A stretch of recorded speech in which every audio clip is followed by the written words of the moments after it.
sort of the crowned jewels, if you will, of the things that I actually brought. But I had no intention of selling this because once I did some research, I was like, I need to do more research. So I brought these items because I was hoping to find an expert.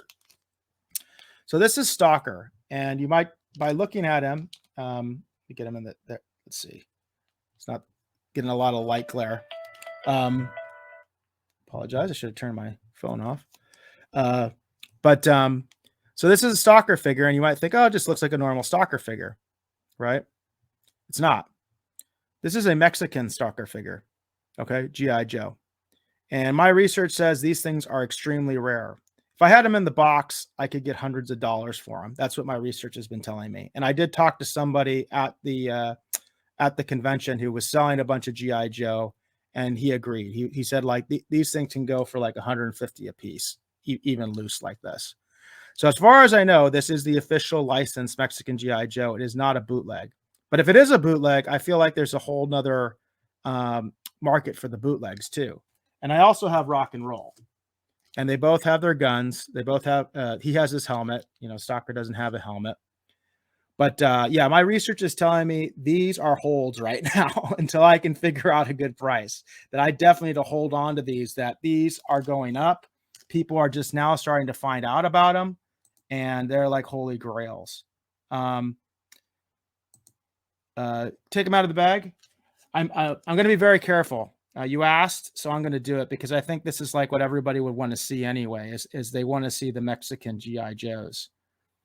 Ulysses is in the house. He says hi. By the way, I love your bat icon. In fact, one of the things I didn't bring to the show, but I have off here to the side, I'm going to do just a GI Joe show, I think, for my next hold or sell. I'm just going to do my GI Joe figures that I have.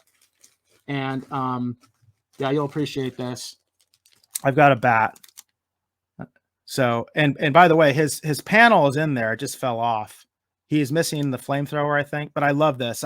I was thinking about bringing it to the show and selling it. And I just was like, you know what? I'm holding this for right now because I think I want to display it, to be honest with you. So, and probably like actually restore it and everything, like glue on the panel. All right. So, yeah, Bats Nation. I like that, Ulysses. Bats Nation for sure. The comic book is what did it for me. I don't know if you read the G.I. Joe comics, but I remember when the Bats attacked the G.I. Joe headquarters. That was just awesome to me. I just thought that was so cool. In the cartoons, they were like worthless, but like in the comic book, they were like menacing. You know what I mean? It was like they were going to destroy the G.I. Joe headquarters.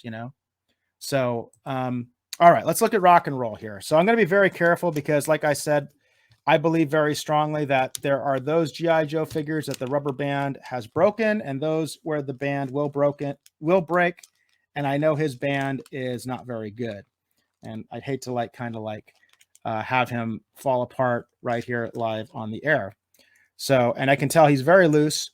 One thing you can tell about these by holding them is the plastic is different. You can tell that it's a different quality. I would say lower quality plastic, very much like those generic army soldiers that you would buy like at a discount store, like at a drugstore or something, if you remember that back in the day.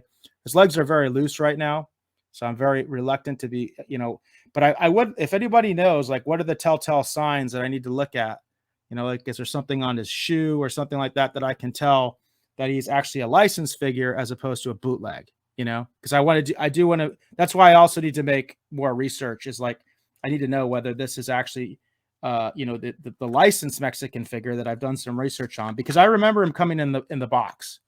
If anybody knows what I'm talking about, I remember him coming in the box, and the Stalker too. There's his weapon, which you can see here. Also, if you're feeling it, if you feel the weapon, you can feel that like it's a lower grade plastic than what we're used to in the United States. You can just feel it. So I know if somebody really knows what they're talking about, they're going to be able to like just touch the figure and be like, yeah, that's it. That's an authentic Mexican GI Joe figure. He's got the little stand, for the machine gun. Keeps falling off. I tried to put it back on. It falls off all the time. I have a feeling that I feel like that was always that way. And Mike says, look at the butt and the inner thigh. The inner thigh. Okay, that makes sense. His legs are so loose. I don't want to do that right now. So I'm going to, because I will be so embarrassed if I look at him right now on the air and then he breaks or something like that. So, but I will do that. Thanks, Mike, for the advice. Look at the butt and the inner thigh. Mike, if you know what I'm supposed to look for exactly, that would also be helpful, what I should be looking at. It says, and then Mike says, they will tell you the origin. Okay, the butt and the inner thigh, the origin of manufacturing. Gotcha. And I would assume these were made in Mexico because, again, I mean, like, for instance, I mean, I got the bat right here. If I feel the plastic on this, if I take them out, I can feel the difference in the plastic because I'm the one who packaged these, okay?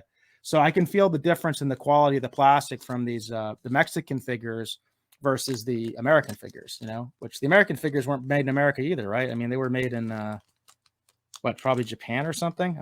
I've never even kind of taken a look at that of what the original figures were made of. All right, so let's take a look at Stalker. He does have his gun. It's in his hand. I didn't want to take it out because I don't want to like break his thumb or something like that. That's the way I found him. So I'm just keeping him like that. So you can see him there. Again, if you're holding him in your hand, you can feel it. Like if anybody remembers those vintage A-Team figures that were in this scale, because I had a friend that had them, they were that cheap plastic. That's what these feel like. They feel like that cheap. If you know about those A-Team figures, or you know about those generic, you know, G.I. Joe knockoffs, I'll call them, they had it like drugstores. It feels like that kind of cheaper plastic. You know what I mean? That's what they feel like in my hand. His legs are very loose. I can feel that too. His legs are very, very loose. But again, I'm always concerned about the rubber band breaking right before my eyes. It's going to happen eventually. All these figures are going to have to be restored at some point because, you know, here I got like a Storm Shadow. I'll feature these on another segment.